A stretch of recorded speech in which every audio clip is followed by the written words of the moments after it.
in the early 70s, they went to a fatal traffic accident and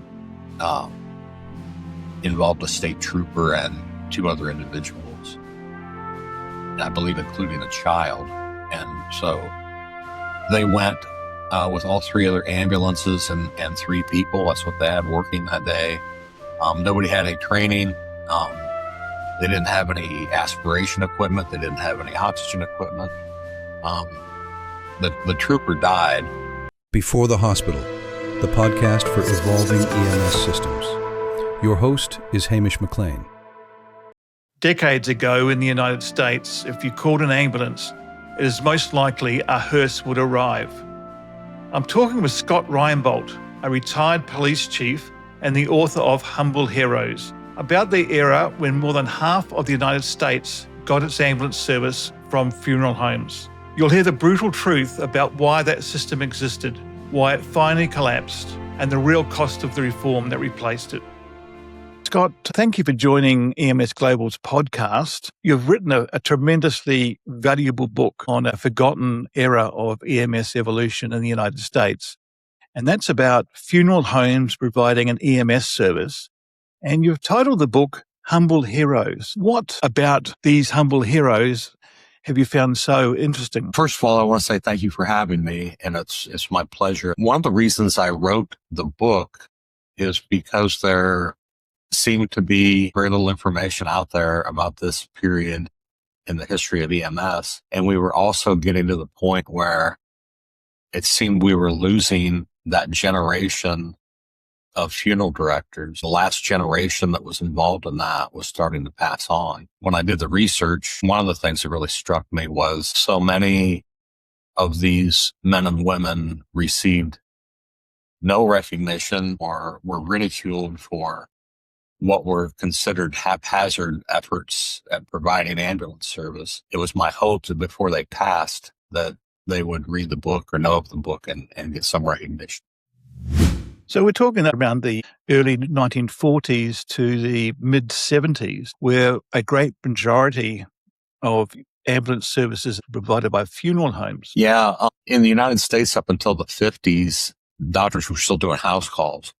And so the doctor would come to you. In the 50s, the doctors started getting away from house calls. So there had to be a way to get you to the doctor or you to the hospital. I have found funeral homes that were operating as early as the 20s, operating ambulance service, but that was pretty unusual. Around 1960, a little over half of the people in America got their ambulance service from a funeral home. Mass exodus in 66, and then some stuck around for a while. In Ohio, we still have one that still operates. Why did funeral homes offer an ambulance service? Was it about giving back to the community? Was it about having a commercial advantage over funeral homes? What drove them to deliver this service? Well, one of the other reasons I called it Humble Heroes is because a lot of these funeral directors didn't want anything to do with ambulance service and kind of ended up in it by default. And what I think happened is doctors and others in the medical profession realized that there had to be some way to transport people from where they were injured to a hospital. And funeral homes were organizations that had cars capable of doing that, as well as equipment. I mean, every funeral home, even today, has an ambulance cot for moving bodies. So funeral homes just kind of fell into it. And once it started, it created a social contract between the members of the community and the funeral home. And as I point out in the book, social contracts are a lot harder to break than legal contracts are, I think. And so some of them found themselves in the ambulance service by default. In some towns, there might be 3 or 4 funeral homes. If one funeral home offered ambulance service, the other 3 didn't, then the funeral home that did might have an upper hand. What was the public reaction to basically a hearse converted into an ambulance that turned up at their home or at an accident? Was it sort of accepted as a norm, or was there some sort of public pushback? No, it was just seen as normal. They basically are happy if you show up and are able to get them to their destination. I interviewed somebody in Kentucky whose sister broke her leg And this was in the 60s or early 70s. And a Hearse ambulance combination car came to pick her up. And she remembered as a child thinking that her sister must be dead if there was a hearse coming, and the parents explained, no, it's an ambulance. When the ambulance or the funeral home ambulance has responded to an accident or a medical emergency of some sort, how did that process work? Did the people just ring the funeral home directly and there'd be always a crew there? And also coordination, was there any sort of coordination between these funeral homes as to how they responded to different calls, or they just all turned up at once? It's really a hodgepodge of how it worked, and it also evolved over time. In the 50s and 60s, the normal operation was nobody actually working. You have on-call people. So if there was an emergency and you wanted an ambulance, you would call the Adkins funeral home. It usually rang at the funeral director's home. He usually had 2 or 3 part-time people that worked for him. He would try to get hold of one of them, get in the ambulance, go pick up the helper, and then they would go to the scene. In communities where there was multiple funeral homes, a frequent criticism that I hear is that, well, we had 4 funeral homes in town, and when an accident would happen, all 4 funeral homes would come to the scene because they were all greedy and wanted the business. The truth of the matter is there was no central public safety answering point. So if there was an accident in front of your house, you might call the Adkins funeral home. I drive by and see it. I call the Jones funeral home. Somebody else drives by and calls another one. Somebody else at the scene calls another one. And so all 4 came because there was no radio communication and there was no centralized dispatch. And to overcome this, some cities went to a system where the funeral home would receive the call and then call the police department to say, hey, we got the call and this is where we're going. And that way the police department could head off anybody if there was duplication. Interestingly enough, there were funeral homes out there that were the answering point for the volunteer fire department in town, because everybody knew that they answered the phone 24 hours a day, 7 days a week. So the volunteer fire department would set it up so the funeral home would answer if you called the fire department, call would ring into the funeral home, and then the funeral home would sound the fire alarm and the volunteer fireman would come to the station. When the funeral home ambulance has responded to a call, what sort of first aid or patient care did they provide at the scene? That also evolved. First, there was basic American Red Cross first aid. So some funeral homes had their personnel trained in those things. There were also places that had absolutely no training at all. That was widespread. There was no training. There were no doctors trained in trauma care. If you went to the emergency room, you got whoever the doc was that was there. And in some places, they might have an on-call doctor from home to come to the emergency room. Some funeral homes didn't want to be in the business anyway. So, they weren't so quick to latch on to training when it did come around. But there were some funeral homes that were cutting edge, and some, even in the modern era, offered paramedic level service. So it's been an evolution. The funeral home providing an ambulance was a loss-making activity.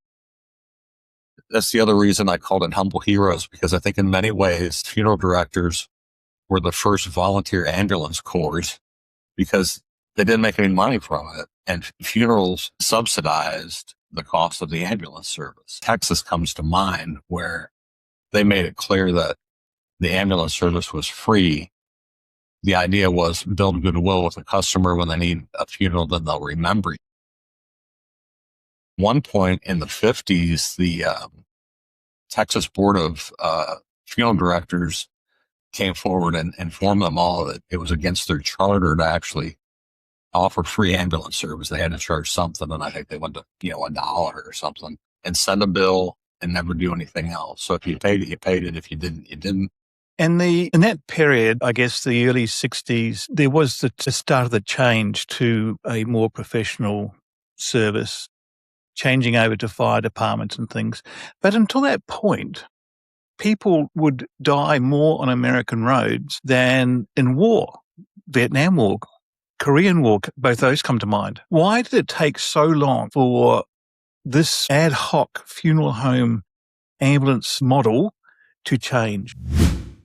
you have to remember America is primarily a rural nation. People in rural America don't want to spend money. They like to keep their money close to the vest. And so in most places, there was no great outcry to change. There were some places where city government came forward and said, we need to do something. Let's raise your tax rate to fund a city operated ambulance service. Those almost never passed. People just weren't interested in it. I think part of that too is if you look in a lifetime, how many times are you going to need an ambulance? I've never actually found a definitive study. I've seen people make comments that, maybe once in a lifetime you need an ambulance. I don't know, once every 25 years. I've seen quotes all over the place, but I've never been able to find a source to say actually. So I think a lot of people thought, well, roll the dice. I mean, why do I want to pay for something that I'm not going to need? But it's really too bad. And it wasn't until the federal government really stepped in with Medicare and Medicaid. And also in 1966, the U.S. Department of Labor issued an opinion requiring overtime pay for ambulance drivers and attendants. That was kind of the impetus for funeral homes to get out. And the Medicare, Medicaid requirements began to establish standard training for ambulance attendants. The federal government used a carrot and stick approach. We are going to fund Medicare 100%. We're going to fund Medicaid at 50%, which means you have to come up with the other 50%.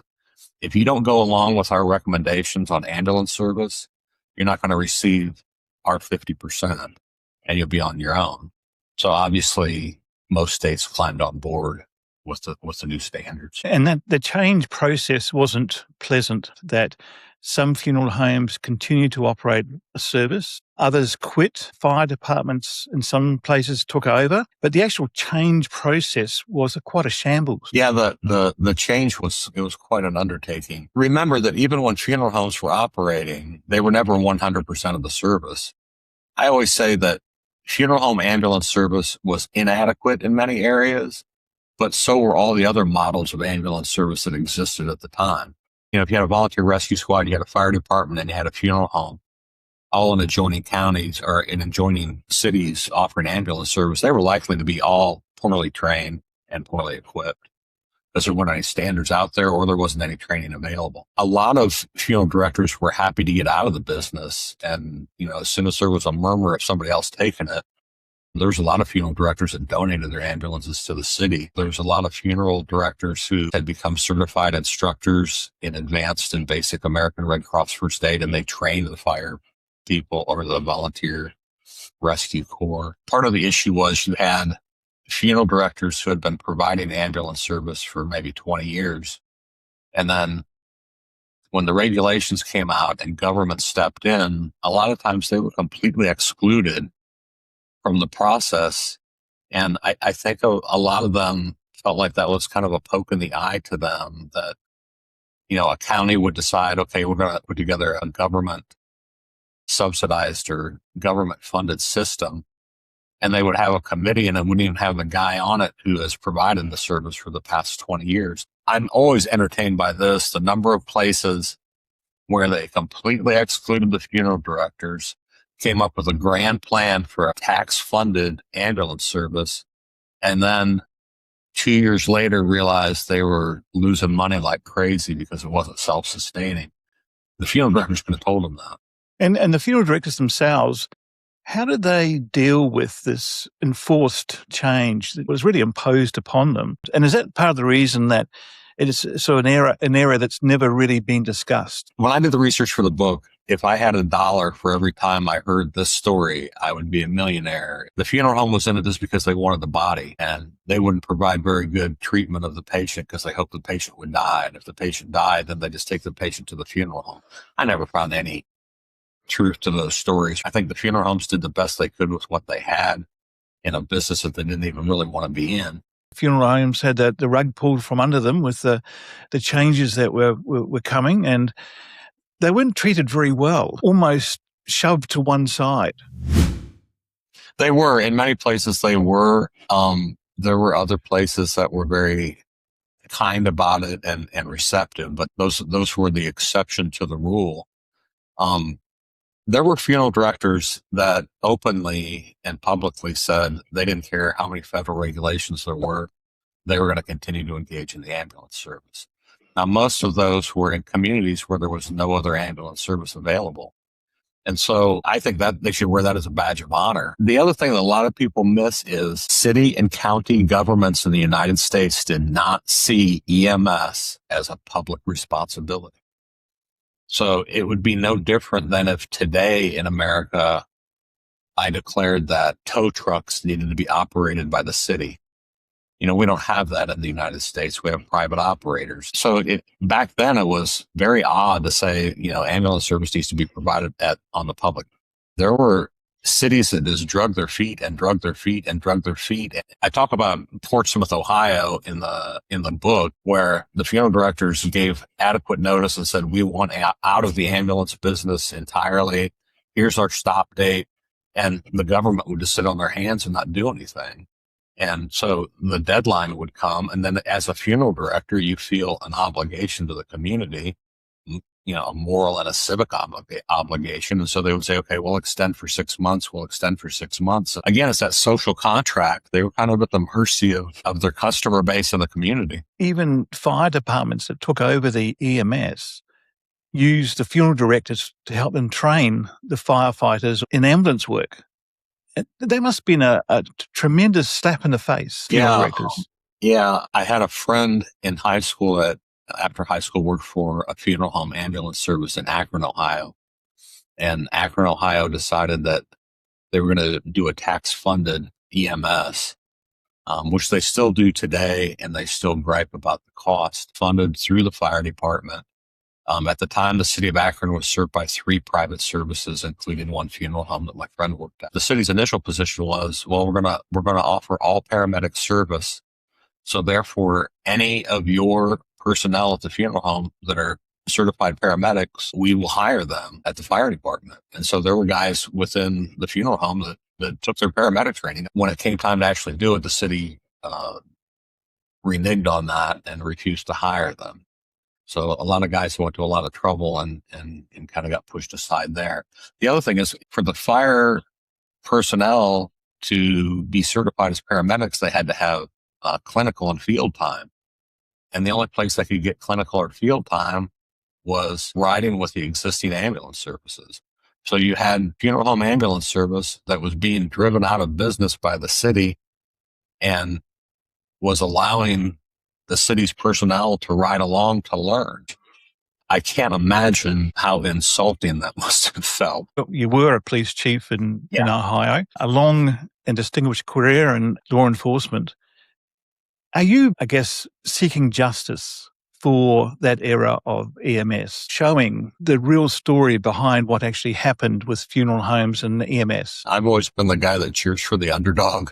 And so I kind of knew that there were these undertones. When I started to look into it, to write the book, I found there was a void, or there was just a ton of misinformation out there. My law enforcement career, I had the opportunity to deal with a number of funeral directors, and I always found them to be competent and professional and civic minded. I was curious, how can it be that what I've heard about them being such horrible, greedy, unconcerned individuals, how can I square that with the ones I know? And it really didn't square. Well, I think your book's now in the is it 2nd or 3rd edition, with additional research that you've gathered. How is the funeral industry accepting your book? I mean, do they sort of say, hey, that's really about time that our civic duty of providing an EMS was recognized? There has been such a stigma attached to ambulance service in the funeral homes that a lot of places won't even touch it. I tried to run an ad for the book. I think it was the National Funeral Directors Association here in the U.S. I think they do a quarterly publication, and I tried to buy advertising space, and they wouldn't run it. Why not? They said they didn't think it was an appropriate topic for their profession. I was also amazed to see that there's young funeral directors know very little about this period in funeral industry history, and there's very few mortuary science schools that talk about it.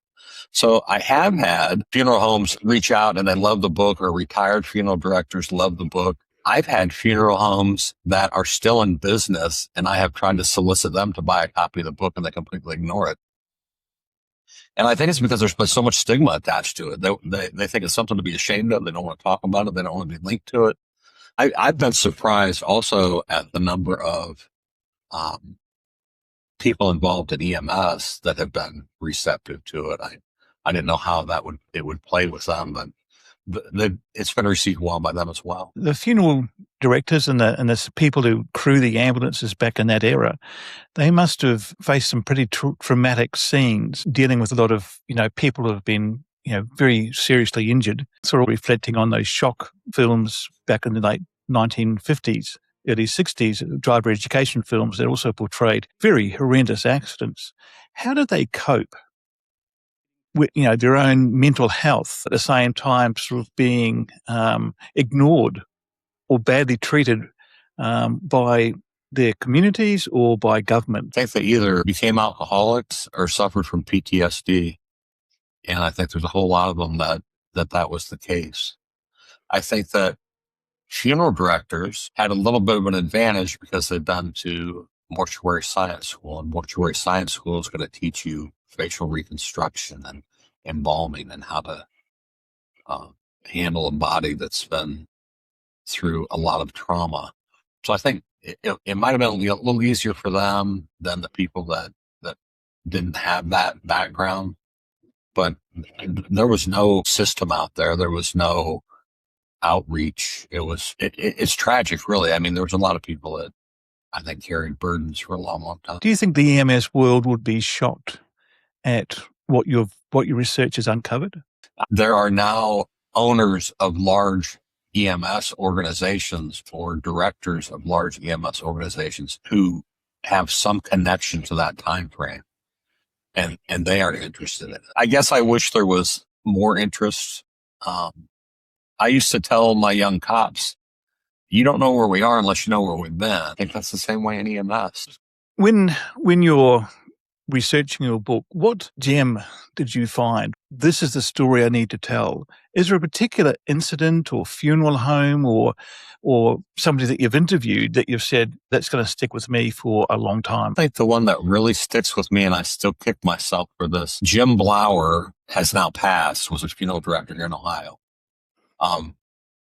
When I was doing the research for the book, I tracked him down and found that he was in a nursing home. I wanted to go interview him. At the same time, I wasn't sure how I would be received. I was trying to get the book done. There was a lot of tentacles out there, and I never talked to him, and he passed. I was able to piece together the story of his funeral home, which at the time was in MacArthur, Ohio, which is rural Appalachian, Ohio. He ran an ambulance service out of the funeral home. They had a station wagon and a hearse that converted, and older hearse that converted into an ambulance. In the early 70s, they went to a fatal traffic accident, involved a state trooper and two other individuals, I believe including a child. And they went with all three ambulances and three people. That's what they had working that day. Nobody had any training. They didn't have any aspiration equipment. They didn't have any oxygen equipment. The trooper died, but Blower had long said, we're providing a service the best we can with what we have, and there seems to be no interest in trying to make this better. Blower became very adamant about the system needs to change. There was a lot of funeral directors who said, what we're doing isn't enough and we need to do better. I think that people have to realize, if I'm a funeral director back then, I have kids to feed and a mortgage to pay and business expenses. They were already offering a service that was losing money. You couldn't very well ask them or expect them to go out and spend more of their money to try to improve it. And I'm always fascinated by this because it happened over and over and over again. You would have funeral directors and others in the community saying, ambulance service needs to be better. And so the city government would say, you're right, we need a better ambulance service. The funeral directors would all come up with a plan, say, okay, if you subsidize us each at $2,000 a year for 5 funeral homes, a total of $10,000, we can make this work and we will do EMT level service. So many cities said, oh, you've lost your mind. We're not doing that. We're not here to subsidize private industry. And they would turn them down. And then within 2 years, they would have a system within the fire department, tax supported, that was costing them $80,000 or $100,000. It was somehow implied that if it was government operated, it was better. What lessons can be learned from your research for anybody in the EMS world who's looking at change management or looking at, evolving their service? What can that period teach us about undertaking reforms?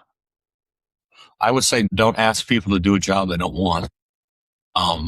There are plenty of people out there that are truly civic minded, that want to help, and try to harness them. Build on the experience of the people that are already doing it. In my law enforcement career, I always sought out people who had been doing it longer than I had to try to learn from them.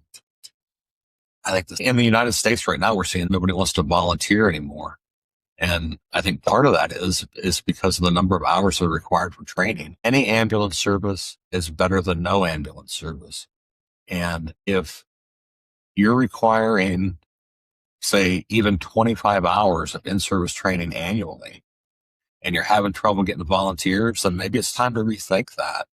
And I know that may sound crazy, but if the alternative is no ambulance service, people need to understand that can happen. There can be none. It reminds me of right here in Ohio, the Smith Funeral Home offers ambulance service.